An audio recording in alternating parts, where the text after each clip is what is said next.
Welcome to Trail Manners, the podcast so dedicated to mountain trails and running that they broadcast out of a 78 Volkswagen bus in the mountains. Who does that? Eric and Joel are your hosts and will bring you the trail life as you may have not heard it before. You hear about everything from gear reviews, nutrition to keep you upright and moving forward, and they'll even bring guests into the bus for conversations that you won't hear anywhere else. It's time for some running adventures on a higher elevation. The old 78 Volkswagen bus is fired up and headed to the mountains. Here are your hosts for Trail Manners, proudly representing the 801 with their passion and love for the trails. Eric Manning and Joel Hatch. Hello and welcome to episode number 134 of the Trail Manners podcast. Our guests today are Preston Wood and Trevor Fuchs. The Trail Manners podcast is produced every week for your enjoyment, and show notes are found at trailmanners.com. Come back often, and please feel free to add the podcast to your favorite RSS feed or iTunes. You can also follow us on Twitter, Instagram, and Facebook at Trail Manners. If you're so inclined, Trail Manners would really appreciate any contributions via our Patreon account at patreon.com/trailmanners. All links are in the show notes. Now let's get after it. All right, welcome to the Trail Manners podcast, episode number 134. I'm your host, Eric Manning, and today we got roosters on 25th Street in Ogden, in the back room where it's nice and quiet. And we've got just freshly coming from Hawaii, from the Hurt 100, we have Trevor Fuchs and Preston Wood. We just crushed some chips and some cheese curds. Guys, thanks for joining us today. Thanks for having us. Yeah, it's awesome. Glad to be here. So you guys are used to talking with me and Joel. It's a little different, but now I've got both of you to bounce things off, so that takes the pressure off me. So I appreciate that. Yeah, for sure. We'll try our best to fill in there. Big shoes to fill. Yeah, they are. I don't think he wears a size 7 or 8, though, so they're pretty small feet. It's like half of my foot. Yeah, right. Half of my 13. You can put both ears Yeah. in. You just put both ears. But yeah, you guys just barely got back from the Hurt 100 in Hawaii. As we've been enjoying our beers, our cheese curds, our chips, and our Diet Mountain Dew. For sure. Looks like just a really super pale beer. Flavorless. Yeah, like a watered-down Coors. Yeah. We had some great conversation about the race, so hopefully we can kind of touch on that a little bit more. But we'll start here with Trevor. Last year, 2018, you finished 5th in 24:32. Mm-hmm. This year, you decided to go faster. So 2019, you did 23:24, which was second place. Yeah. And then Preston, this was your first time at the race. Have you been to Hawaii before? Never been to Hawaii. Okay, so your first time in Hawaii. First time. And you had a rougher day. Yeah. I'm not a superhuman being like Trevor. I got my ass kicked a little bit by the course out there, but it was a wonderful experience. Well, and we're going to get into both of your race experiences, and I'm going to let you guys just kind of take over and play off each other. But let me ask both of you this question. So the course record, what was the winning time? It was 22:37, okay. I think. And that's fast, right? Really fast. But the course record in 2013, Gary Robbins did in 19:35. Yeah. Okay, so that's pretty fast. What, in your guys' opinion, number one, can someone break the course record? And number two, what would it take to break that course record after you've been out there? Well, I'll start with saying that the course record is Gary Robbins, and you shouldn't have to say much more than that. Yeah, right.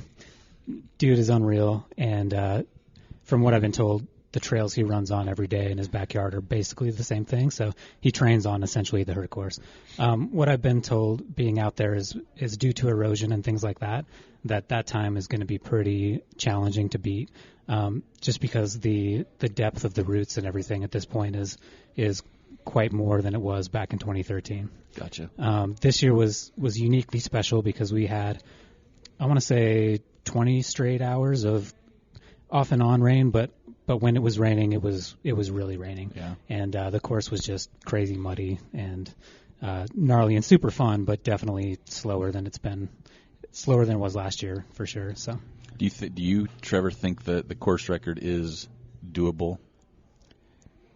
It's hard to say. I think you would have to have a very special day out there, and everything would have to click. 19:30 is fast on any technical 100, but this one in particular, it seems almost impossible. When I went in this year, I was thinking I could do 21. I was shooting for 21 to 22, and I think if it was a dry year, I would have been on pace for that. But I don't think that I could do 1930 by any stretch of the imagination. And in talking to Avery Collins last year, who ran it in 21:44, I think was his time on a dry year, he doesn't believe that 1930 or whatever is possible anymore either. So, it's hard to say. Yeah. But what about you? What's your thought on that? Well, I kept you talk to people all day at the race. You're just always by somebody. That's one of the nice things about it. And I just kept discussing it with anybody around me because I found it fascinating. The 1930, I can't even get my mind around it, right? Like being on other courses where I've seen what the course records are. Like, yeah, Jim Walmsley's 14 and a half hours is pretty crazy. But I would have to put that Gary Robbins performance up there as almost, I think it's more untouchable because I think Jim can break that record next year if he wants to. And I don't know if anybody in the world, maybe a guy like Killian, if it wasn't during ski season, or somebody like that's a great technical downhill runner on a dry year, could maybe get close. But I think it's fairly difficult to get there, and hearing that Avery Collins said that, and he was out there again this year and saw the conditions this year. It's pretty stout, and the technicality is just ridiculous. It's off the charts. It's an incredible course for technicality. But to finish my thought, 19 and a half hours is pretty steep. I think under 21 at this point is nearing. It's really fast. Really fast. Well, now, I will say this. To go 1930, you'd have to do about 3 hour and 50-minute loops. Am I doing my math right? Uh-huh. And so mine and Nick De La Rosa's first lap this year was 3:38, and it was chill. We were talking the whole time, very comfortable. And that was really before the mud and everything kind of set in. So in that regard, doable. If you can maintain that for the entire day and night, obviously you're going to slow down at night because there's parts of that course when it's dark, it's flat out dangerous, So I guess it's doable. But like you said, it's going to take kind of that everything comes together. Whether it's the year, the weather, the course, and then your personal everything, nutrition, hydration, training. Because now, correct me if I'm wrong. The course, from what I think I was talking to Preston earlier, the course itself, they don't really work on the trail, right? Like it's not a lot of trail work that's done on a lot of sections because of the erosion. I think they work on it a lot. Yeah, I think that it's just so hard to maintain them because of weather, of the elements. Yeah, and the amount of people. I've heard the amount of people that just hike the trails now is significantly greater than when the event was first started. They don't close that trail for the race, right? No. So there's hikers and especially there's a section if you've heard of Manoa Falls, that's a very heavily trafficked hike and beautiful falls if you get a chance to hike it or walk up there. But tons of people hiking. Even this year when it was torrential downpour the entire time, it didn't really slow people down. You're just constantly saying, "Excuse me, pardon me, mind if I pass? Thank you so much." Literally hundreds of people. Hundreds. Not just a few onesie-twosie day hikers. Like we're talking about big groups up there hiking that trail. On slick, dangerous, rocky, rooty trail. Watching all of us try to run down it and not fall. And they've got their jeans and their Chuck Taylors or their flip-flops or something out there. Lots of Axe body spray. Smell heavily. You're driving by. Oh, that's a good one. That must be Nighthawk. That's how you knew you were getting close to the aid station. The smell of all the deodorants and whatnot. I can smell them. So the race itself, you guys, and I'll let you guys answer however you want, like individually, but how early did you guys arrive? So the race was on, a Saturday, Sunday? Mm-hmm. Yep. So time-wise, did you guys arrive early and stay later, or arrive way early and just leave after the race? What do you got? We both flew in on Tuesday. Yeah, we both flew in on Tuesday.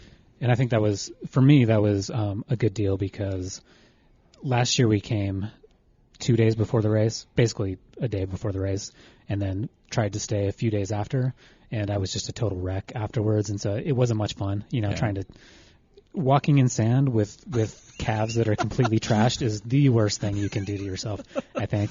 And I wanted my wife to really experience Hawaii and have a better vacation this time, and have a better chance at adjusting to the humidity. Yeah. So Tuesday worked out pretty good. Yeah. So I was able to get a run in on the course Tuesday night after we flew in and remind myself how quickly you're sweating everything you have to sweat. You just watching the sweat just pour off my hands as I was running was insane. Holy cow. But yeah, and then we got plenty of time to just relax and enjoy the beaches and things, so it was nice. Yeah, and I took Trevor's advice, and my other friend that's been out there advised the same thing, to kind of get out there before the race and enjoy it that way, because you are pretty wrecked, and it's hard to enjoy the sand. Even after my DNF, it was hard to get out on the sand really and walk much. But my wife and I have talked about it since, and if I get the opportunity to go back again, we might come out Wednesday and then leave the Wednesday after, just so we're not so rushed after the race to leave. But I think coming out Tuesday or Wednesday is probably ideal, just so you can get acclimated. Because really, it's 80 degrees, feels really nice after you've been there for a few days. So let me ask you guys this, because heading into a race, you're in Hawaii. If you're not like in Salt Lake City before a race, or even people that head out early to Western or Silverton, you go to Hawaii. There's so much to do and so much to eat, right? And just different stuff. How do you go out that early and kind of stay focused without getting caught up like anxiety and trying to enjoy yourself, right? Because to me, on the outside looking in, it'd be like, I would stay after. Right, it's done. I can eat what I want. I can sleep how I want. I can do what I want. But your points make sense. It's like you don't want to do this stuff. Right. Yeah. So is it hard to stay eating right, sleeping right, not doing too much before when you're there that early? The sleeping part I think is easy. Yeah. Going definitely. there, the sleeping part only became a problem for me coming back. Because, the race started at 6 a.m., but that's 9 a.m. here. Yeah. It's like sleeping in. Yeah, you felt really rested early in the morning. I kind of felt the toll maybe at night on the race course, like it felt really late, really early. Gotcha. But, sleeping wasn't an issue. It was pretty relaxed. We didn't have kids there, so that was kind of a vacation in and of itself, to not have to worry about that. And then eating-wise, I tried to be careful, but I still enjoyed it. I figured that if one meal was going to ruin me, I wasn't ready for the race anyways. Gotcha. And something else would have ruined me. Yeah. So, I didn't go crazy, but I ate well the week of. For sure. Yeah. I told my wife Tempest that we'll eat anything, it doesn't matter, except for Friday, and then I'm going to back off a little bit and just play it safe. Gotcha. Exactly Nothing how I was, sketchy on Friday. But I think the key was just to not overthink it, and just treat it as a vacation. And I think that's helpful in a lot of ways, but also it's easy to just enjoy the beach and everything, or whatever you're doing out there, whether it's Pearl Harbor or whatever. It really gets your mind off the focus, where if it's a Salt Lake race, I'm stressed about it for the few days leading up to it. You know? Where you're a little close and don't have that something to break you. Because I would have been crushing like fish tacos and poke bowls. Oh, I was. Poke bowls every day. I was every day. I did too, yeah. But see, that if I look at it, it's like that's a good thing though, because a poke bowl, that's not Carbs, like gonna hurt you. No. Right? Fish and rice, man. Yeah, like if you're doing a Or race, tofu and rice. Tofu and rice. Yeah. or fish and rice. Yeah. Fish and rice. I had a lot of fish, but yeah, that's not something that's necessarily gonna weigh you down. It's pretty safe. Yeah. Compared if you're going to. Yeah, and and Trevor got out for runs. I got out for runs when we were out there. It's not like I was just a slug, and we were walking around a lot. Maybe that was something that I'd tone back a little bit. I have my activity counter, like my step tracker on my watch as well, and like my steps didn't really go down, and maybe I should have taken it a little easier. But you're in Hawaii. Yeah, I'm in Hawaii, your and wife I want to walk on the beach, or I want to walk to different places. Yeah, there was definitely things that I would like to do there that I refrained from. Like, there's a lot of hikes and just cool places I'd like to explore that I tried to avoid doing stuff like that. I'd go out for my shakeout run, and then we'd just kind of be chill, whether it was the beach or going out to eat and things like that. But someday I'd like to go and try all that stuff there, So you guys mentioned, and we'll get to it too, the weather on the course rained a lot. Yeah. The prior days before the race, was the weather rainy a lot, or were you able to get out on a beach and work on your copper tone tans? or what? Not much tanning for me. I'm a little pasty and redheaded for any kind of tan anytime. But, it's kind of hard to say what the weather was like on the course because, as my wife said, Manoa had its own weather system. Gotcha. Right. It was totally different up there. So it could have been raining a little bit, but we didn't really see much. It rained Thursday night for like 5 minutes in Waikiki. And then I was told it rained all night Thursday night. Uh-huh. I was sleeping, but yeah, that's what I was told, so I don't know. Yeah, but I didn't see much, and I mean, it's always going to be damp there, just it's a rainforest. But as far as the actual raining goes that we saw, as far as the vacation, it was all during the race. That's the only time I got rained on. Otherwise, it was great vacation weather. Uh-huh. So let me ask you, because I kind of probably skipped over this. When did you guys, the race was Saturday, Sunday. When did you guys fly back? Tuesday? We flew back Monday night. We took the red eye at 11 p.m. Hawaii time, so Tuesday morning here. Okay. That was a little rough. Well, what I'm getting a kick out of with you, Preston, is your way over. You had an 11-hour layover in L.A. airport, right? Oh, yeah. There was lots of floor sleep, and I felt like just a street bum, laying on the ground. Katie and I are just sprawled out there. We tried to find a quiet place. Some cat lady came and sat by us, started talking to us. Fire alarm was going off the whole time. It was a wonderful 11 hours in L.A. At the airport? Yeah, at the airport. And which was it, the LAX? Oh, yeah, it was LAX. To me, the worst one. It's pretty bad. Out of the LA ones. And I was saying before the podcast, I'm like, I would have skipped over to Disneyland for 5 hours or so. Yeah, if I wasn't so tired, I think we would have. Yeah. Smack some churros, some Dole Whips, turkey legs. Just slam it. Yeah, just getting ready to go. Yeah. So we flew back Tuesday morning, but we had a little fun on Monday night. About 12:30, the fire alarm went off at our hotel, and we were evacuated, and we were on the 17th floor. And I was hurting. I was hobbling. And so we got out to the emergency exit, and I turned to my wife, and I said, there was probably expletives involved, but I said, there's no way I'm walking down the stairs. I was like, I'm going to burn to death if there's actually a fire. There's just no way. Where's the pool? I'll hit it from here. Exactly. See if I can jump. I've seen Die Hard. I can hit it from here. And so, we ended up getting lucky and getting in the elevator before it got shut down. But we were evacuated from our hotel Monday night for 3 or 4 hours, and then had to go back to sleep for an hour and then go catch our flight. So awesome. But no missile threat. No missile threat. So that is a plus for this year's race. Definitely. It might have been really wet, rainy, but no missile threat. Exactly. Nobody thought they were going to die. Yeah.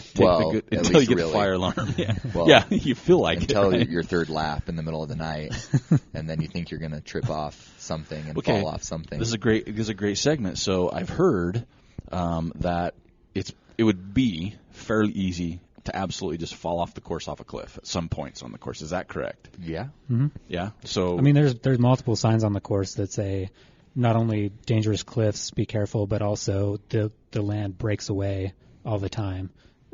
I mean, there's just warnings all over. Yeah. So a little different warnings than if you're running here locally. Hey, there's a sign up on the north side of Ogden Canyon that says there's possible landslides. I mean, it's exactly the same. Are the pictures the same? Like stick figures falling over a cliff or something? No, No, it's not the same. But you never feel unsafe until it's dark. I mean, at least that was our experience. Totally. We talked about this already a little bit, but I didn't feel unsafe at all, really. And then you just start getting sketched out by your own athleticism as the day goes on. You just don't feel like your legs are going to move properly.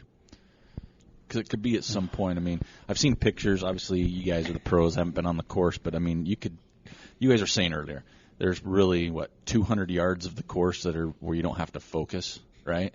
Yeah. Yeah, not longer than 200-yard stretches, right? I mean, you got small sections throughout the course where you don't have to focus, but when I say focus, even then, you don't have to really look at your feet. That almost becomes more dangerous. It does, because there's things poking out everywhere. There are, and your brain gets tired. You're spending so long just navigating this unending maze of routes and everything.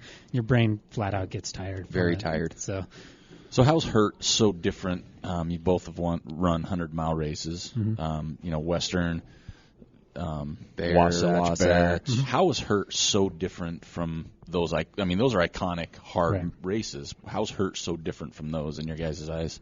Well, I'll just do matter of fact. Just apples to oranges, because nothing's really the same. How about apples to coconuts? Yeah. Well, you look at like the Bear, mm-hmm. right? And the first 52 miles of Bear to Tony Grove, I think there's like 13, almost 14,000 feet of climbing. close to it, maybe a little less, and I might be exaggerating, but you get a big chunk of climbing in those 52 miles. And I think my first year at Bear, when, I didn't know what I was doing, I think that took me 12 and a half hours. And I think this year at Bear, when I was having a pretty rough go at it, it took me like 10:45 to get there, 11 maybe. And I think it hurt. It was to the 52-mile mark where it's got 15,000 feet of climbing-ish, maybe close. A bit close, right? Yeah. It doesn't seem like much more. I think I was a solid 14 and a half hours. Wow. Yeah, and that's just me, Yeah. comparatively. And so you look at the elevation profile and you say, okay, a 100-miler with 25,000, that's Wasatch, right? Mm-hmm. But it's not. Every climb is more or less a scramble, to be honest. I mean, there's some points where it's easier, but you're always picking your feet up, and you're always basically making those lunge movements and everything. And if you don't have strong legs, you're going to feel it real quick. So Is it now for our listeners and people that may not are as familiar with it? Is it a loop course? correct. Okay. So what's the loop, like mileage wise? 20 miles. So you're doing 5 of those, Right. right? Yeah. And are you going the same direction every time? Yep. Yep. So you get to look forward to the same section 5 times. Yeah. Exactly. And it's even more fun than that because there's out and backs too. So Yeah. it's like a dog ear type loop shape with out and backs. And so all the climbs, except with the exception of the first climb, Hog's Back, you do all the climbs in reverse too. So you get to go up gotcha. and down them 5 times Yeah. each. And like I heard Gary Robbins talking about the course one time, and he said there's 13 miles of unique trail on the course. So it's a 20-mile loop, but there's only 13 miles of anything that's different. So once you run the 13 miles, you're going to retread 7 miles in every loop So it's a half marathon. of unique trail. And then everything doubles back on itself, or you go over it even more than twice. So in your guys' eyes, is that a good thing or a bad thing as opposed to like a point to point? I mean, for you, the way you like it. I'll let Preston answer. Yeah, They both for look at each me, other. when you're in a low spot, it can be a downer, right? Like Trevor, the last time I saw him, we got into the same aid station. I had been there a few minutes before Trevor got there, and it was at Nuuanu, which is the last aid station before the start finish. And there's a big climb out of there, and it's probably the most technical climb.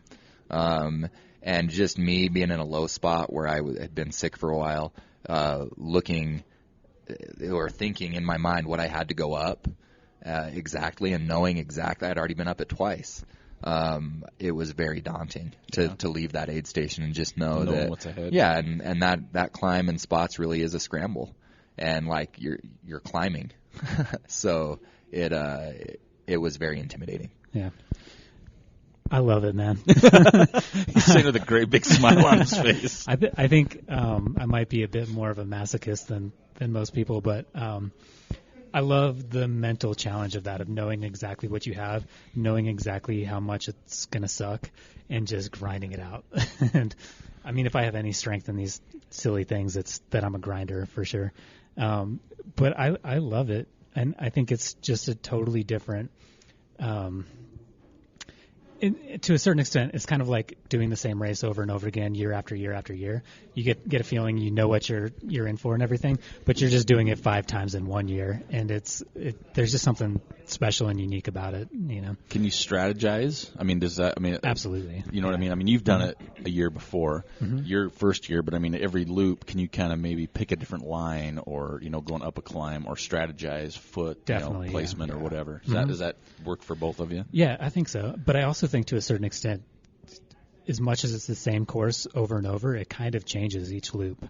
There's little different things about it each time, so it gets a little more muddy, a little more wet, for example, and there's just kind of different things that you have to deal with, or there's more tourists going to Manoa Falls or whatever. Or light, that you have dark. to go around. Light, dark. Dark there is a huge challenge, and I think anytime you're, I don't know, so many plans go out the window at the nighttime there. Everything gets incredibly slippery, incredibly dangerous, and you can't see the canopy of the rainforest above you is just so dense that unless you have really good lighting, you can't see a thing. Yeah, I don't know. But as far as the loops in general go, I just love that aspect of it. And I think it presents a different challenge that's unique and fun. And I can see how it would also be daunting and crappy. But for me, it's just too much fun. Well, and let me be clear, too. I think part of the daunting nature of it is I'll kind of backtrack a little bit, but I was scared of this race. Let's be clear. Like, I knew that it was going to be hard. Trevor had told me, my buddy Ian had told me how hard it was. And, that's coming from two guys that are grinders and that aren't really intimidated by anything to tell me that it's hard. I was nervous. And I had no idea what I was getting myself into as far as the difficulty. But now that I've been out there, I can see how you could relish the attack and like, okay, I'm going to go get after it now because I know that I'm going to do this. And I know what I've got to do it. And I just kind of, as I was getting sick, I let myself get beat down.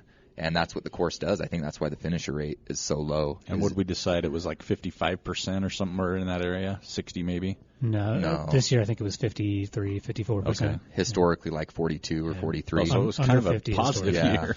Yeah. And it's, I think my attitude going back, whenever I get that opportunity, would be a little bit different. But not as... I wouldn't relish it as much as Trevor does at the bottom of Nuuanu when you have to go up that and you're just like, oh my hell. It's really difficult. And it's just slow. That's the hardest thing for me is like just wrapping your mind around how slow it is.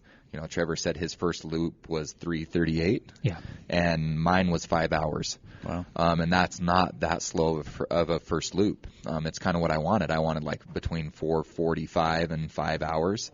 And but it felt really slow. It's very tedious because you have to stay focused, and that's what makes the race so amazing. And where did you decide to pull the plug, like mileage-wise? I pulled it after 3 loops, after 60 miles. Okay. So I just I'd had a real rough go. My third loop took 9 hours. And you were saying your first one was 5, your second one was? It was like 5:45, okay. Which is kind of where I wanted to be, between 30 and 45 minutes slower, I figured. And then that last loop, I just the wheels came off after the first climb. I felt good and started to run, and then everything fell apart. And what was that? You said that third loop was what? It was after the third loop. Like your time on the third loop? It was 9 hours. 9, so it's almost your first 2 loops, pretty close to those combined. It took me just over 20 hours to run 60 miles with 15,000 feet of vert. Man.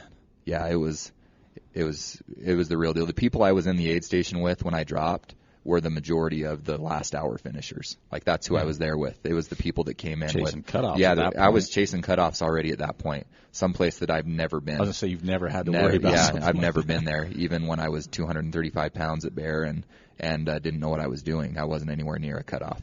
So that kind of, for perspective for everybody of what it is. And it's wonderful. It really is. I have a weird obsession with it already. I just really love the race. That probably sounds nuts, but after dropping after that, but I really, it's amazing. Well, let's talk about that a little bit, because I know we had Trevor on last year. I've talked to you a little bit, Preston, earlier in the week, but what's the scene like there?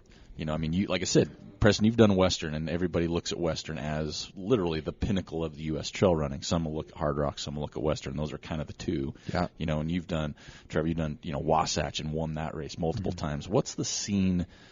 Okay, here's a 2-part question. What's the scene like there, and how is it so different? I'll be really quick, and then I'll let Trevor talk. No it's worries. classic ultra. When you hear about what ultra running used to be, I think this is probably as close as it gets, and it's awesome. Yeah, definitely. It's just welcoming. Like, when you show up to pick up your bag and your packet and everything, most people there already know your name. And that was even last year when I'd never run it before. It's just, and everyone is there to help you reach your goal. There's no, nobody's volunteering to get their Scout merit badge or anything like that. Everyone's volunteering because they love this race and they want nothing more, and they've run it 100 times, and they just want to help people out. They just want to give back. And when you get into an aid station, you have 4 or 5 people, including the aid station captain, in your face right away. Like, what can I get you? You need anything? Trying to get your drop bag. And to a certain extent, because I had my wife there, who's like the most amazing crew ever. And I almost had to bat them off with the stick. I was like, it's okay, guys, we got it. I got this covered. I appreciate it. I love you all. Thank you so much. But yeah, it's just it's almost overwhelming, the positivity that you get. And I mean, you're coming into Paradise Park. I don't even know how people know they've got someone with a radio calling your number, and you have to turn a corner, and it's like, there's trees, so no one at the aid station can actually see you.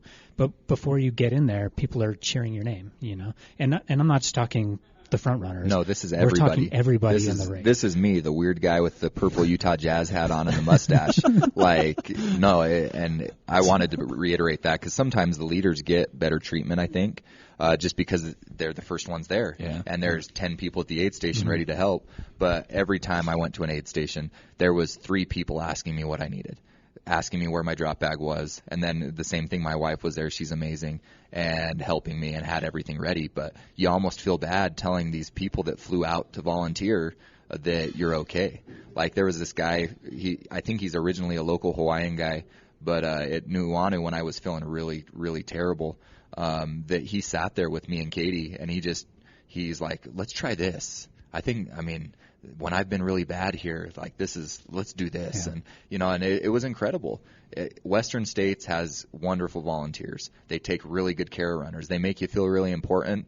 Times that by 10 and you have the hurt volunteer crews. Yeah. It's absolutely incredible. And they have pacers on speed dial. If you're not feeling good, they'll call somebody and they'll find you a pacer. That's insane. And just a number I'll throw out there because it's mind-blowing to me.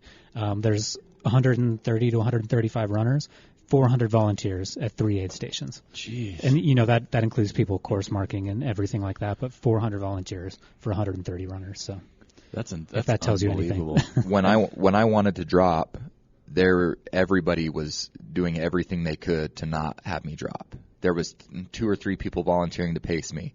There was everybody, aid station captains are there.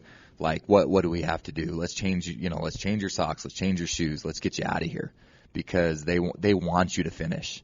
They want you to be a hurt finisher, and they feel like that's why they're volunteering. I mean, they really are invested in every runner that's on that course, and it's great.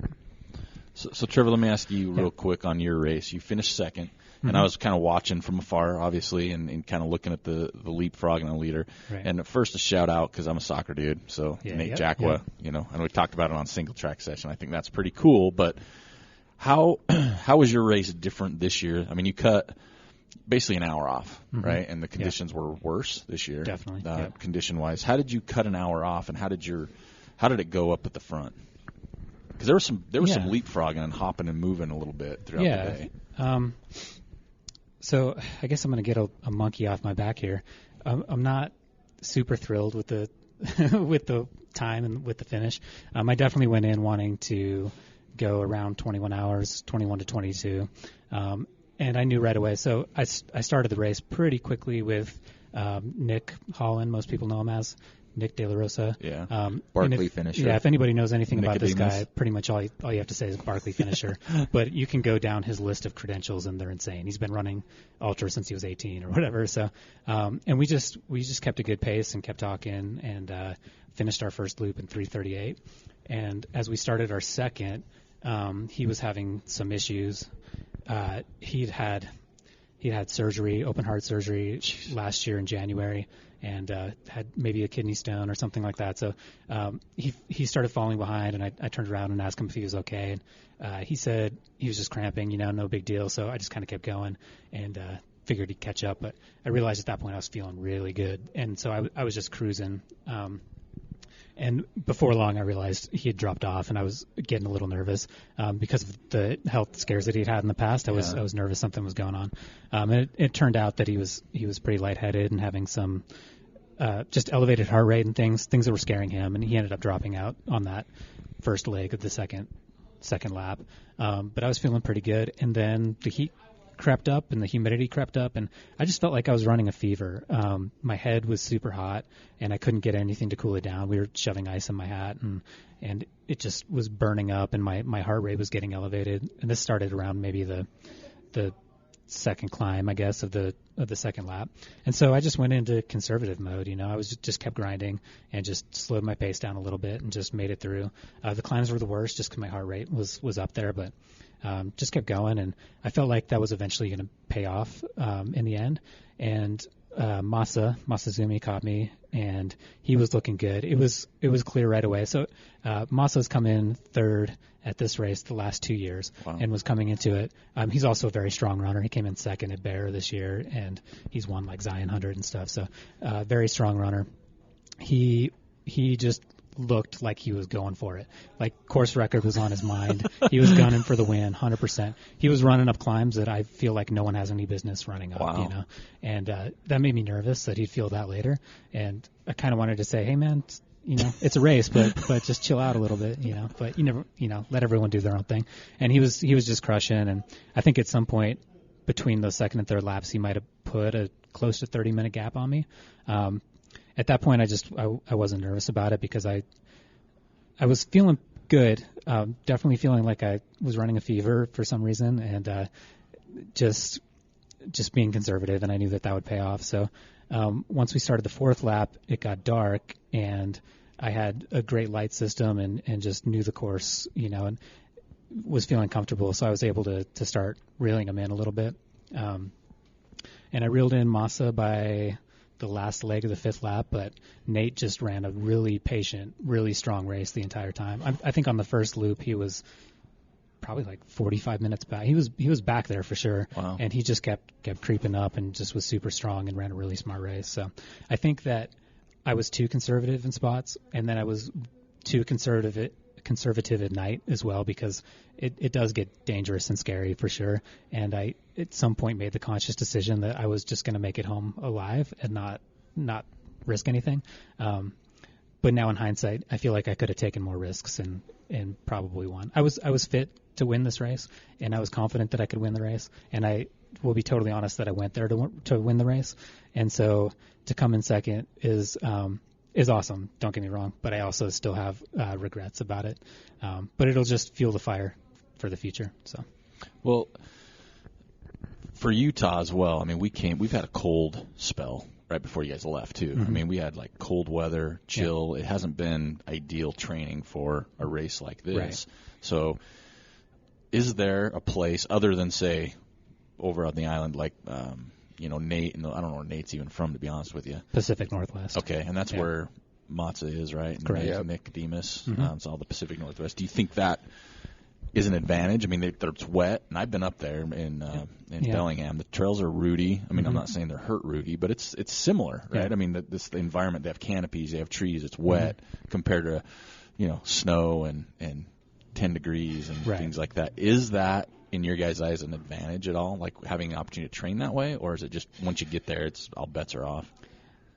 I would say both. Yeah. I figure it's got to be good to be training in a place that's humid and more like the trails on the Hurt course, but at the same time, it's one of those things that you can't control everything, and you can't, unless you live there, you can't train in those exact conditions. So you just have to go grind it out. Did you guys do heat training, like saunas and stuff? Yeah, definitely. Yeah, Mm-hmm. Both. A lot. Did. Yeah, so I might have backed off a little bit from what I did last year. I think I went a little overboard last year and went into the race deficient in a lot of minerals and things like that, especially magnesium. Because you had cramping issues last year. Yeah, Big so time. I had them this year too. But not as bad? Well, it's debatable.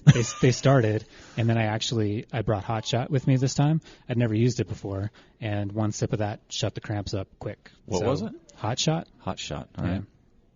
And they had pickle juice at the aid station. I think I might have had a part of that, because last year I was asking, does anybody have pickle juice? And they're like, what are you talking about, man?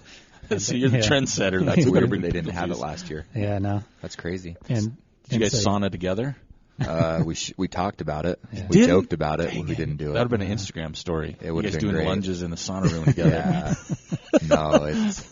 The sauna room at Vasa, like Trevor said, there's no shame at the sauna room at Vasa. And it's tiny, and there's more people in that sauna than most any sauna. There's always like 20 people coming. It's bad. I just want to see you guys in a sauna with a headlamp right? Your vest on, and just a handheld, just doing lunges with your headlamp, just like I'll kid it out, freaking people out. Well, and going back to your question about the Northwest, I think my nerdy ultra running fanboy side of me. If you look at the race results historically, a lot of the faster times are by people from the Pacific Northwest. Candace Burt, I mean, she's up in Washington. And you just look at Yassine, right? Yep. He's from the Northwest. Yep. Jeff Browning at the time was living in the Northwest. Gary is in the North. Well, I mean, I guess it's Southwest Canada, but the Great White North. We'll call it the Northwest. Yeah. And just like we went through the list of names, I think it helps, but you can't really worry about that. Like Trevor said, I think our last big weekend, we both kind of had the same big last weekend. When I started my long run that Saturday, it was like with the wind chill, it was like 2 degrees or something. So you guys didn't wear like stretchy pants in Hawaii? No. The idea is to wear as little clothing as possible there. Yes. For sure. Well, I can't run this race then. No one wants to see that, man. Yeah, and then just to kind of commentate on what Trevor said about what the race was doing up front, every time one of those guys went past me, I was just in awe. Yeah. Watching the leaders just float on the routes and float down the things where I was literally like, there's these steps, right? There's these metal steps where they filled them in with dirt, kind of like the Grand Canyon with the poles, right? Where they have the steps, but these are metal. They're like metal barriers, and it's eroded, so there's like a 4-inch lip on the steps, and then you have to jump over that 4-inch lip and then down to the next step, and then over the 4-inch lip and then down to the next step. And in the night, I was literally like standing on that and then jumping down, and then like standing on it and jumping down.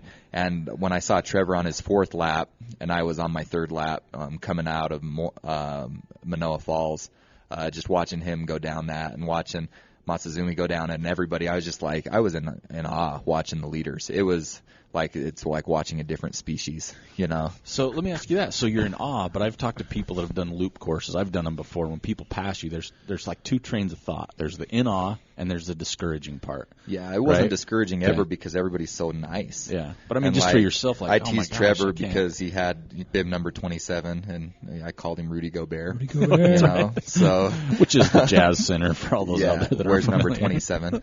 But anyways, just stuff like that. Everybody's so nice. Like, there is no feeling of elitism at all at that race. It's just everybody is there for everybody else. And the course is so humbling that goes out the window so fast. It does. You can't have an ego. You cannot at all. Or if you show up with one, you're not going to leave with one, right? No, definitely not. Well, and I think you're mentioning one thing is like the racers. You talk about those people in the Pacific Northwest. You've seen, all these names. I mean, they're not only from that area, but they're just all crushers. Yeah, I mean, they're amazing athletes. So, I mean, that helps when you're looking at that list of names, Jeff Brownings and Gary Robbins. I mean, that's a big help as well. I think, a good barometer if you think you're going to do well on this course is how well do you run off trail, going up and down, how well do you move up steep ridge lines off trail. That as far as stuff around here, I think that's the only thing you could do to simulate it. Like Trevor told me, we did a few runs together, or just portions of runs, and he told me that he had come up with some ideas of how to train. And I didn't really understand what he was meaning by this when he told me. I thought he was kind of crazy. But he said, he had thought about putting tires on a steep decline and doing like high knees, like football drills through the tires. And I was like, well, that seems excessive. In my mind, that's what I was thinking. And now that I've been on the course, I was like, oh, that was a hell of an idea. Like, that's a really good idea. So now you guys are planning sessions, right, for next year. If you can somehow build a sauna around that hill and then do that, then you might be there. You might be there. But, like, seriously, it's just a humbling experience. And you feel like you're running a 100-mile race and doing agility drills the whole time, because you have to pick your legs up and you have to move in ways that, on our western trails, our classic Rocky Mountain trails, there's rocks, but so what? You don't have to get that knee bend up to 90 degrees to run on a trail here. Right. And there's less lateral movement. And things like that. You have to be athletic, to be totally honest. You have to be light on your feet and athletic to do well at Hurt. So I'm going to take us off course, but this is something I keep wanting to ask, and then we'll get back to the regularly scheduled program. Are there monkeys No. Okay, because in my head I want there to be I heard monkeys. one though. I want there. That was probably me. I like to make weird jungle noises. I want there to be monkeys and wild boars on the course. Well, there for are some reason. wild There's wild boars. boars. Did you see them? I didn't. I heard a couple, but I never. Because saw they're one. scary. I thought I heard a couple too, but I probably didn't. Okay. Because I want. But so the one thing that's creepy though is the bamboo shoots at night. Like stuff's constantly breaking off. Yeah, that's what and Trevor like was saying. there was a couple times I like turned around and like ducked, I thought something was gonna fall on my head. Yeah. Well, and it was funny because when you would go back and retrace your steps on the out and backs, when you came back and it's like an hour difference, but there'd be bamboo falling over on the trail and stuff. So you could easily get whacked in the head with one of those. Yeah, I think monkeys are doing that. Like, sure. I'm bent on there's monkeys on the course. I don't care if you guys saw them or not. It's like Bigfoot. Yeah. Right? Yeah. There's Bigfoot out here for sure. Monkeys up there Lava with like monkeys. a Swiss Army knife, right? They got their little Swiss Army knife like MacGyver, and they're just sawing these bamboos and pushing them over. And you guys can't see what's It was going actually on. Gary Robbins. he was out there trying to sabotage the It's course. like, look at Gary Strava. He has no running that whole week because he's out there just like, doing these little booby traps. All his bike routes were all fake. Yep, he's got Hubba Yeah, he wasn't Bubba, really baling biking. wire, paper clips and a Swiss Army knife. So he's setting the course. Let's shift gears a little bit over to you, Preston. So your race, it's your first year going into it. First and second lap sounds like they were on par with where you wanted to be, time Yeah, wise. for sure. Then what? I mean, what happened ultimately with your course? 'Cause I was watching you as well on the list, So if I'm totally honest, which is what we do here on the Trail yeah, Runners I'm usually a podcast. pretty honest guy. I try not to sugarcoat things. But starting the third loop, sorry, He's still laughing at my still monkey laughing at the stuff, monkey. man. We almost I really lost had him a water minute coming ago. out of my nose.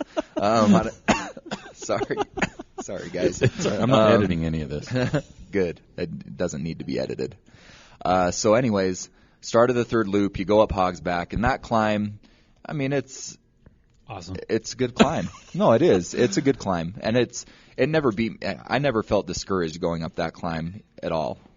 And so I climbed real well. I was with another runner that was from Washington, D.C. I think his name was Derek. Probably not. But he was from Washington, D.C. for sure. And he was super experienced. And me and him, we were talking. And, we both were just first-timers out there and going pretty well.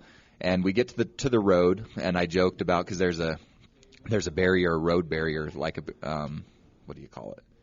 Barricade? Just like a normal guardrail. Guardrail. There we go. A guardrail that you can either go over or go around. And I always went around. We actually talked about this at dinner, whether you go over or around, because it's like 2 feet difference, right? I would go under limbo.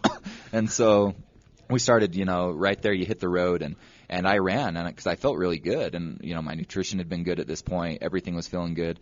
And then after you get off the road, there's a section where you kind of traverse over to the Big Rudy section, and it's really runnable. And I ran because I felt really good. And I think in doing that, I maybe flew a little too close to the sun and didn't realize it, because I didn't feel like my heart rate was elevated. I really don't. But for whatever reason, that just kind of set off a chain of events where I just started coughing, and then that coughing turned into vomiting. And I got really low going down into Manoa Falls. But I was still just kind of battling. My whole mantra all day was just settle in. Settle into whatever the pace is. Just settle in and relax, because it's going to be okay. And so I settled in on the downhill, and then coming back out of Manoa, I just kind of fell apart up that climb, and I started to have to take breaks every couple of minutes, or throw up, or just dry heave. And so it was just kind of a weird thing. But if we're being honest, I probably shouldn't have ran there. I probably should have just kept taking it easy. The guy that I was with kept taking it easy, and then he felt good enough that he went down the downhill a lot better than I did. And he wasn't doing the jump off the stairs real slowly and try not to crash. And so, it wears at you. And I was sick and had no calories in, and I just was moving really slow. And, I would have been fighting cutoffs, and I felt sick enough. I mean, my favorite story to tell so far is that when I dropped, they kept telling me, you just need to leave. And I was like, okay, yeah, but then I'm going to walk 20 yards up the course, and I'm going to throw up, and I'm going to turn back around. And they're like, yeah, whatever, because I had eaten at the aid station. I had some broth and tried to drink as much as I could without feeling like I was overdoing it. And, I knew it was. I could feel in my stomach that it wasn't going anywhere. And so I went and dropped, and then walking to the car, I vomited everything out, just walking up the little hill to where Katie had parked our car. You didn't do it in the car. No, I didn't do it in the car. And then I didn't eat until like 6:30 the next day, 6:30 at night. So I was pretty wrecked. Yeah. But I also mentally was wrecked from the difficulty of the course, and there's no way to describe it. Like I said, Trevor, my buddy Ian, everybody tried to warn me, and I felt warned, but it's difficult, and you have to be comfortable with 36 hours. And I was right there with the people that were there with me when I dropped were the people that finished the last hour. I think I already said that, but anyways, it was humbling for sure. Humbling enough that I almost signed up for another 100 yesterday just to try to get the monkey off my back. See, I knew there were monkeys. Yeah, there's that monkey. There's that monkey for sure. But yeah, that's kind of where my race fell apart. First 2 loops were good. You don't really feel the course until the 3rd loop, though. I think Trevor would agree. The first 2 loops are pretty chill. Definitely. First loop especially. And yeah, I think I started feeling it around loop 3. And it's just a general fatigue. There's really no way to prepare your legs for what they're about to get into. Exactly, yeah. And you just are flat out tired, man. Your legs are just tired. So. Well, one of the things for what we've just started, we have a Patreon page, and if at a certain level, I'd let people know if they get in a certain level, I'd let them know who our guests are going to be. And since we're new, we don't have a ton of Patreon. We have a question for you guys from one of our Patreon supporters, Patrick, who just moved to Ogden from Colorado. Right on. Good news, man. Yeah, great news. So here's a question for you both from him. He says, since Hurt 100 is known to be both hot and humid, what were your strategies to avoid blistering or chafing? Did it work, and would you try anything different in the future? Congrats on towing the line at such an iconic race. So that was to you guys from Patrick. So I'll let you guys, whoever wants to go first, but your strategies, hot and humid weather, what were your strategies to avoid chafing, and did it work, or would you do something different? Well, we both talked about we did sauna for the heat and humidity. I did some steam room, too. I found the steam room to be terrible. The sauna is very bearable, and I felt like I could manage. I think the most I stayed in the steam room was like 20 minutes, and I felt like I was going to die. But I didn't do crazy amounts of sauna time. Maybe Trevor did more, but I was only ever in there for about a half hour after same. And I felt like that was more than enough. I felt like it was enough at Western States last year, too, for me.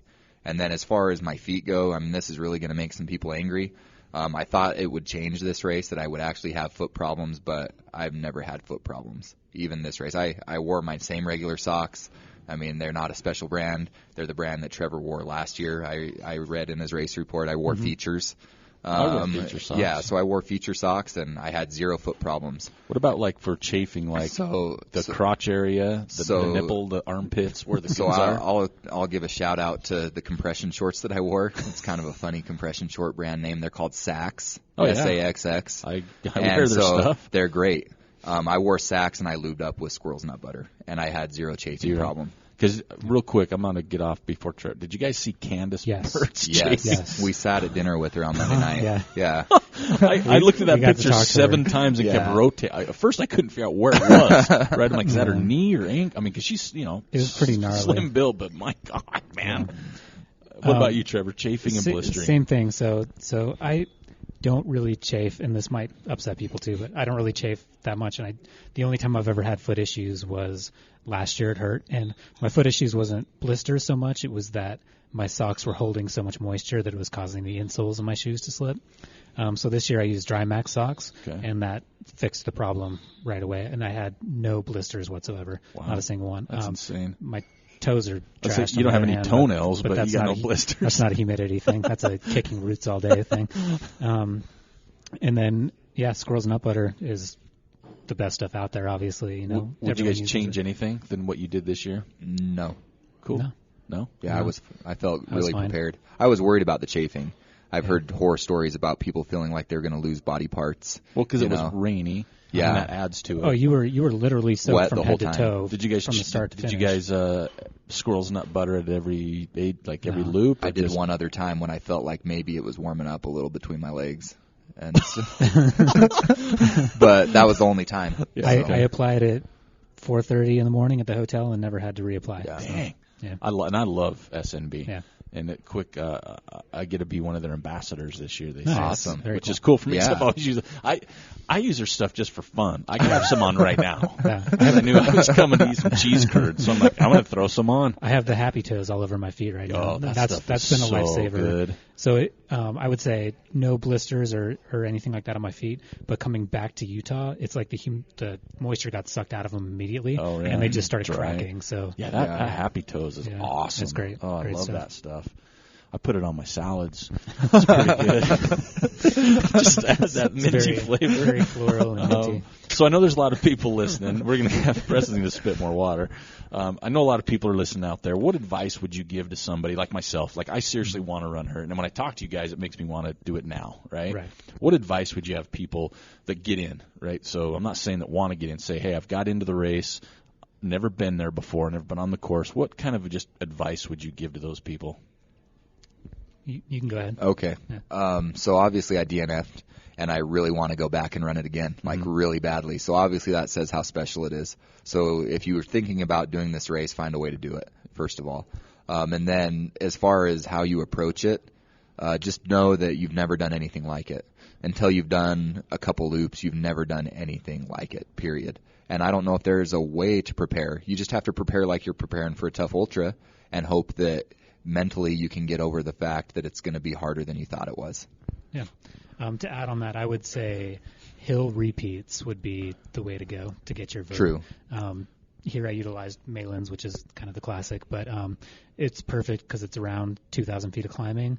And so all the climbs, so each loop at Hurt is basically made up of three legs that are each a 1,500 foot to 800 foot climb and then descent.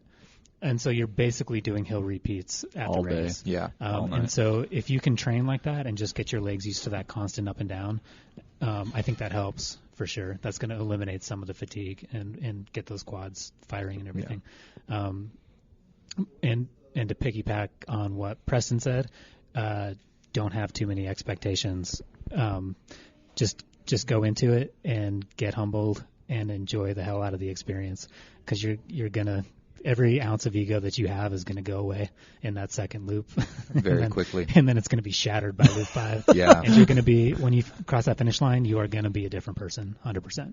So what's the we got stuff to still, we're going to get you both a lightning round, but what do they call it at the end? Is it the awards banquet, the awards ceremony, the finishers, whatever they do? What's that like? Because I imagine that's just this huge, like, kumbaya bonding thing. You're looking around the area going, oh my God, whether you DNF'd, whether you finished, it's like, this was magical, right? It's super fun because, for one, they give everyone a little time to go home and sleep beforehand. Other races, the awards or whatever are immediately after the cutoff time, and the finishers or the winners and everybody there is just beat down, and it's hard to really enjoy it. Here you get a full day of rest basically, and then go home back and surf and then come back. Yeah, or sleep and eat probably, Yeah. but whatever Eat a you're whole into. pizza or whatever. Yeah. If you're Avery Collins, horseback riding on the North Shore with Sabrina. But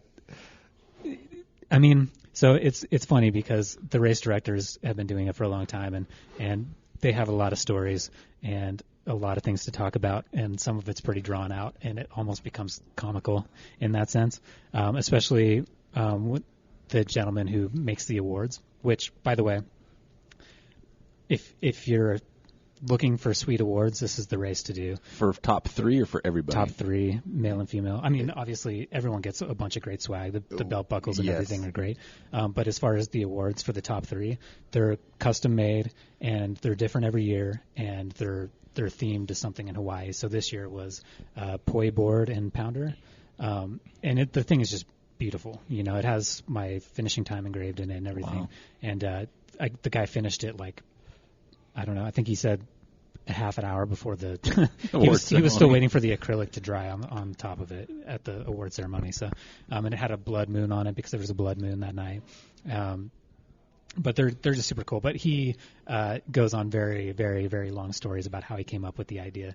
And it's just funny, man. And everyone there, you can just tell that the race means so much to them that their stories are all really heartwarming, and it's just unique, and everyone gets to eat and drink beer, and it's a good time. It is a good time. And Trevor and I talked that we wish more races could do something like that.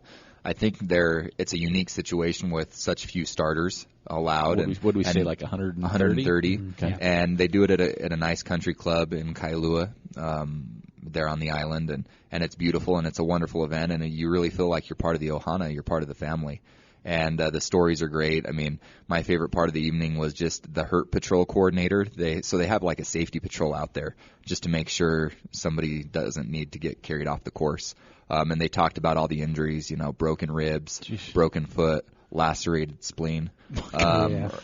Like that. Or liver. Something was lacerated. Some sort of internal organ. Some sort of internal organ. Yeah. Damn monkeys. And so they just, and it was a great dinner. It was fun. Like Trevor said, the people involved in the race care so much about it. And just that same care that you feel in the aid stations, you felt at the banquet. And it was a really cool experience. Even though I DNF'd, I mean, I felt no shame in being there. I felt almost half the field did, realistically. Yeah, exactly. Mm-hmm. So I just look forward to the day when I stand up there when they call up all the finishers, because it'll be really rewarding. Yeah, and they have a fun little ceremony for all the first-time hurt version finishers, where they get a bunch of donated Aloha shirts, and they're generally the typical size of ultra runners, but they're typically like triple XL Aloha shirts. Mine last year went down to my ankles, I think. But it's just a fun cool traditions. And the lottery is like August, we said, right? Yeah. Right. Damn, that's a long way to do that. Yeah. I don't know. It's just another one of those really captivating races. And the more I talk to people about it, like I said, Trevor talked to you last year. Now we got both of you, and we've talked before this, Preston. But it just seems just awesome, though. It's a special and the thing. Stories and the smiles when you guys are, and people can't see that. It's just the expressions you guys use when you're telling the stories makes the stories pop a little bit more for me. And Trevor's award is really cool. Yeah. Like, it's legitimate. Like, huge, stone to crush poi. To crush. I guess it's taro that they make into poi. But, it's really cool. So, Trevor, do you want to go back? You've done it 2 years in a row. You finished third last year? Fifth last year, and second this year. 100% definitely want to go back. Yeah. If I can swing it, like and you're an automatic entry too, right? Finishing top 3. Yeah. The challenge just comes down to a couple things. One is it's a sacrifice, because you're training during the holidays, and when you have kids and family, that's a lot to ask of them. So me and my wife have both talked about this, and it's definitely something we know we can't do forever. And we've talked about not doing it next year to give it a break, but at the same time, next year's the 20th anniversary. I'm still kind of in my prime. I still want to win the thing. I still have the fire for that. So, I think we're going to figure out a way to make it work. Well, if you don't, I'll start growing my hair now. If you don't mind, if your ultra sign-up percentage slips a little bit. I'll lose some weight, put on some, tattoos on the arm. I'm like, hey, I'm here. Just change a little bit. Yeah. I bet you can get in, man. You got some kukui nuts for sure to work with. I don't even know what that means, but I like the sound. That's your raffle tickets. I want that on my shirt. Kukui nuts. I got kukui nuts for days. Kukui. What about you, Preston? You said you want to go back. Yeah, I've got to go back. Do you want to go back this coming year? I'd like to. Yeah. I'd like to try, but I'm totally at the mercy of the lottery gods there, which I've had pretty good luck with for 2 years in a row with Western, and then you're an anomaly. Yeah, I am. Me and Shane Martin, Western States Hard Rock double. But anyways, I really want to go back. It's an incredible race. Different experience than I've ever had before anywhere else, and the Bear's pretty low key as well, and this is even more. You just feel grassroots, and I think the Bear still is that. But as far as it's just a wonderful event, and I want to go back, and I just want to reiterate before we move on that the ability to run under 24 hours on that course takes an incredible effort, and what Trevor was able to do, what those 3 guys at the front were able to do. Is amazing to me. The mental focus and fortitude and competitive drive that you have to do that and to train through the holidays. I mean, that was the hardest part for me too, and I didn't train near as much as Trevor. I put in a really good block, But, Malin's 20 times in December for me, I think. That was a lot of times up Malin's. And how many did you do, Trevor? 30? I lost count, but it's closer to 40 probably. 40, yeah. And it's, you got to get up and down hills. You got to work real hard in a time when it's not fun to work real hard, but it's so worth it just to get over there and have the opportunity to toe the line at that race. Yeah. Well, before we get into the lightning round, real quick, what do you have on schedule this year, Trevor? Now you got there's a race in July that's people have heard about. You're doing never heard of it. I don't know if anyone's heard of it. Something Stone Ball Hard Rock, right? Hard Rock, yeah, I forgot the name. So you're doing Hard Rock. What else you got on your schedule this year? So the current plan is to do Zane Gray 50 in April, end of April. I'm going to go up and do a huge race up in Lander, Wyoming in June. Pay a visit to our buddy Gabe at the Sinks Canyon. That's a great course. And then I'm 20th on the wait list at Bear. So I did that sort of strategically so I could see how I feel after Hard Rock and still probably get into Bear. So I hope to run that finally, take a year off Wasatch and do some of these other races. So nice. Pretty stoked about. That's a good schedule. Mm-hmm. Great schedule. What about you? So Preston. I've got Rufa here in a couple weeks. Good rebound for me. Just nothing better than 24 hours of walking up and down a hill. It'll be good for me. I look forward to the therapy session that I'm going to have with Malin's because it'll be fun. And then after that, I've got the legendary Gib Wallace Memorial Run. In May, signed up for that, and then right now I haven't officially signed up, but the tentative plan is Squaw Peak again. Okay. Kind of like that race. It just is a good early season, pretty challenging 50. Yeah. And then I in the Tushers 70K. That's in August, right? Yeah, it's the end of July, last weekend of July this year, and then gonna finish up with the Bear. So that's what I've got planned so far. That's awesome. Nice. All right, fellas, so we're getting into the lightning round, and you guys have an advantage over most people just because I'm going to hit you. You have to answer the same question, but for the first one, Trevor starts, so you get time to think about it, Preston. And the next one, Preston starts, right? So we're going back and forth. So when people hear lightning round, that's usually what comes to your head, right? It's not like a thinking question, but in the past we've had way too much thinking. I had Turtle on last week, and that was kind of hard. His questions were like paragraphs, right? Or his answers, excuse me. So I'm going to start you off easy, okay? You're just in Hawaii, and we'll start with Preston. Sounds good. Fair enough. You're in Hawaii, board shorts or Speedo? Board shorts. Speedo. Yeah, love it. Okay, now we go over to Trevor. Is there a race you haven't or you want to run but haven't yet? Definitely. Grand Raid. Grand Raid, that's in Reunion Island. Where's that? Somewhere near Madagascar, I believe. Okay, yeah, I've seen that. Yeah, I've seen that. The big animation. Euros go like Francois That's won right. it a couple times. Killian's won it a couple times. Oh, that's I think Jim's gone over to it. Yeah. Skaggs? Yeah, Yep. Skaggs for sure. What about you, Preston? I'd like to do Hard Rock. Okay. Like to finish Hurt more than I'd like to do Hard Rock, though. Okay. And now we're back to Preston. Most intriguing trail runner to you and why? Wow. I'm going to pull a Turtle Miller here and dance around it. I thought you were going to say no, Turtle you know Miller. what it is? You know who it is? He was on the Rickroll podcast this week, finally. Killian. I think he is incredibly intriguing. Yeah, his outlook of our sport and what it is and what it really means in the grand scheme of things, which is nothing. It was a great listen. I encourage anybody to go listen to Definitely. I'm going to play off that, and I'm going to say Emily Forsberg. Oh, yeah. Because I think that would be fascinating to be Killian's partner and everything that comes with that. So. Okay. All right, and this is who we at. We're with you, and you kind of have this one as an easy answer for you. If you could have any company sponsor you, who would it be? Raid Light. Who you're sponsored by, so that makes it easy for sponsored athletes.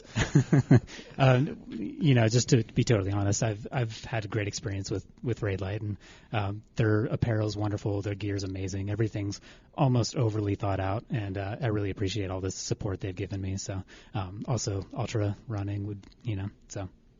How about you, unsponsored First of all, athlete? I don't deserve a sponsorship.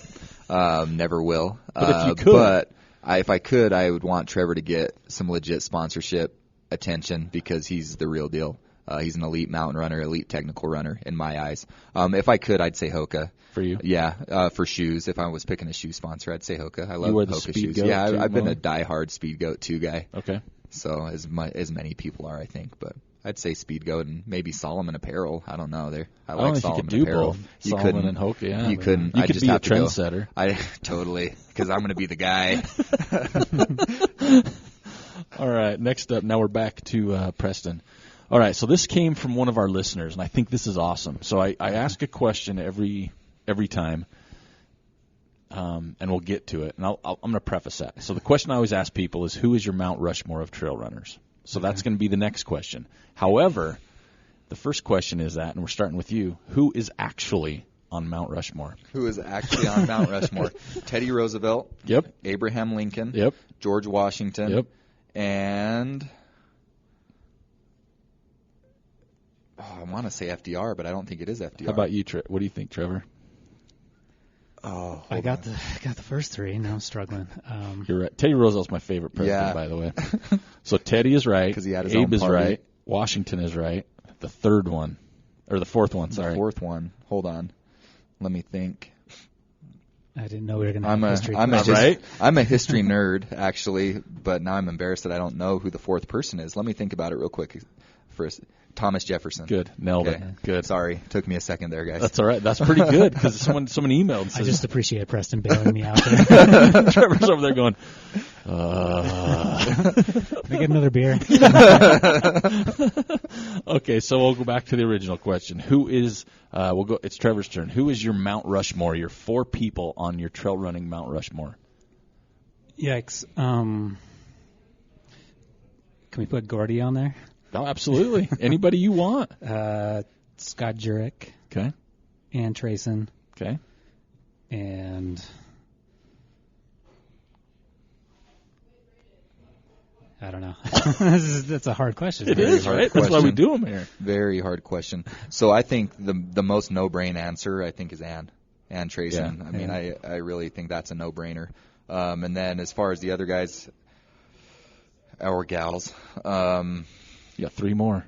well, I know it's recency bias, and I already mentioned him that as far as It can be guys, anybody. I would say Killian Okay. would Yeah. go on there, just because of his diversity and his abilities. He short, long, it doesn't matter. So those 2 for sure. And then after that, I mean, you could go any number of ways. Here, I'll just throw it out there. I'll just say Meltzer because he's won the most, Okay. and Jurek because of the streak at Western. Okay. All good. I think it's one that I don't think you'd ever go wrong on. No, right? but there's Because so many good. many. You feel bad because there's so many good runners. That's why I said I think Ann. How do you think all the presidents feel? Well, Right?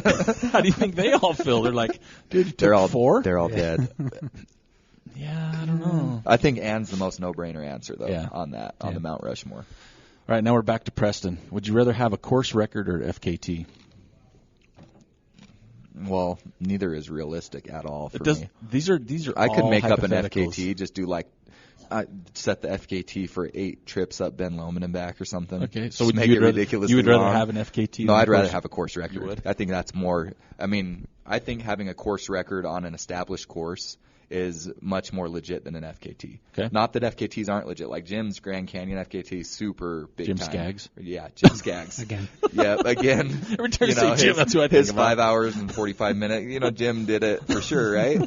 No, but I think course record? I think it's all relative, but I think a course record on a course that hasn't changed, Gotcha. right? Because some of these courses have changed, and so it's not Too the much. same. Yep. How about you? I was just going to go straight forward, but he brought up a point that I kind of struggle with the CRs on a lot of trail runs because courses change so much, Yeah. and not even just route changes and rerouted because of forest fires or erosion or anything, but like just day to day Yeah. because of weather. But I still think CR. Course record? Yeah. All right, now we're over to you. If you have a movie about your life, who plays you? What actor plays you about your movie in your life? Preston Wood. Oh, jeez. I'm a bad actor. In his debut. Yeah, His debut. for sure. How about you? Chris Pratt. Ooh, yeah. kept it. Just because my wife has a crush on him, I think. So you have the poster in your room. Yeah, so you might as well Star-Lord. Yeah, Star-Lord. Preston, favorite race distance and why? I actually had this discussion in the middle of the race, in the middle of Hurt.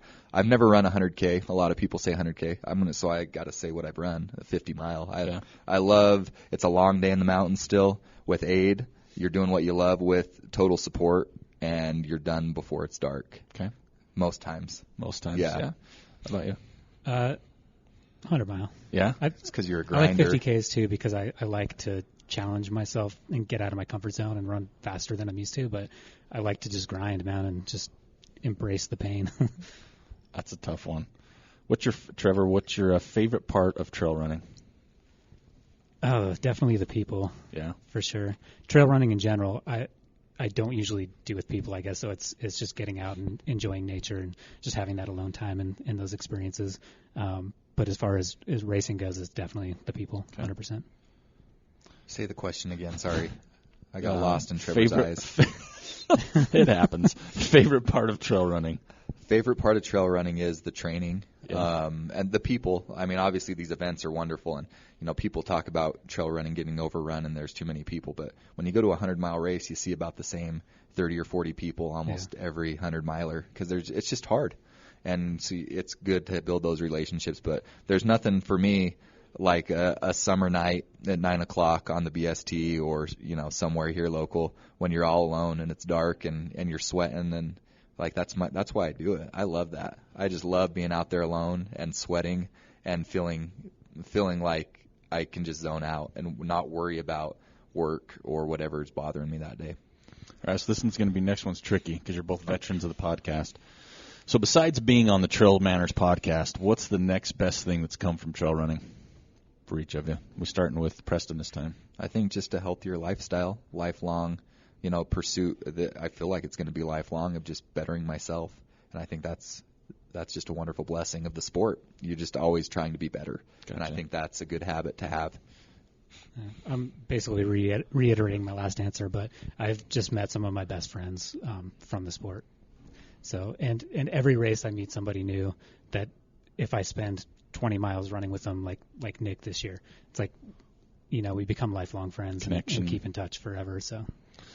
All right, and last one, and then we'll wrap it up. So we're back to you. All right, something interesting people may not know about you.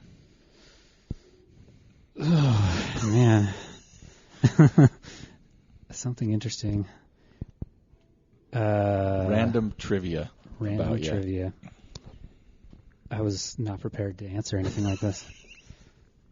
Because I don't know what people know about me, I guess. I used to be a pretty good hockey player back in high school. Okay, that's good. Despite my short stature. There you go. How about you? You got time to think about it. My close friends will know this, but I am really into like early 90s, mid 90s gangster rap. Like that's usually if I listen to music, that's what I'm listening to. Which is like Snoop and Dr. Dre and like NWO and then just some more like Jurassic 5 type stuff. I would have never picked that about you. Those kind of like I like good hip hop too, like Nas, Notorious B.I.G., like just classic, stuff you hear on the radio, some of it, but some of it not. And I don't know, that's just my West Valley background, I guess. I thought you listen to it in the weight room enough, you start to like it. But I like to listen to some gangster rap or just some good classic hip hop where they're just really good with their words. I thought you were going to say something else. When you started going down that, I was like reading your mouth, and you were going, people may not know about my close friends. I'm really into. I think you say knitting. No, I'm not, but it'd be cool. I was going to say, wow, that's something that I think people are going to want to know. Fun skill to learn. He's got his own Etsy page we had no idea about. Etsy by Preston. Probably have some like they have like a different name under a different name, your pen name, your knit name. Yep. Well, guys, thanks again for coming on. I know you've both been on the show before, but for me, hearing about Hurt from both your perspectives, first time, second time, the success you both have had there. I think even though you say you DNF, that's being there, going that far, that's success from everything I hear about the race. Appreciate it. thanks for coming on. Thanks for sharing those tidbits with everybody. And it's just super psyched for both of you to see what Preston downplays how good a runner he is. For sure. And I'm looking forward to a big year from you. And I can't wait on Trevor's side just to see what transpires at Hard Rock, because I'm going to be down. I got my campsite already reserved. I'm going down to hang out. So thanks, both of you. Congrats on coming back safely and having success over in Hawaii. Great to be back on the show. All right. We'll talk to you guys later. Thank you for listening to the Trail Manners Podcast. I'd like to thank Trevor Fuchs and Preston Wood for joining us today. I also want to encourage everybody to follow us on Instagram, Twitter, and Facebook at Trail Manners, or you can swing by our website at trailmanners.com. There you can check out our store page or hit us up on the contact page. Let us know what you want to see, who you want to hear, or if you would like to be on the show. Until next time, this is Eric Manning reminding you, you don't get what you wish for, you get what you work for. Now go get it.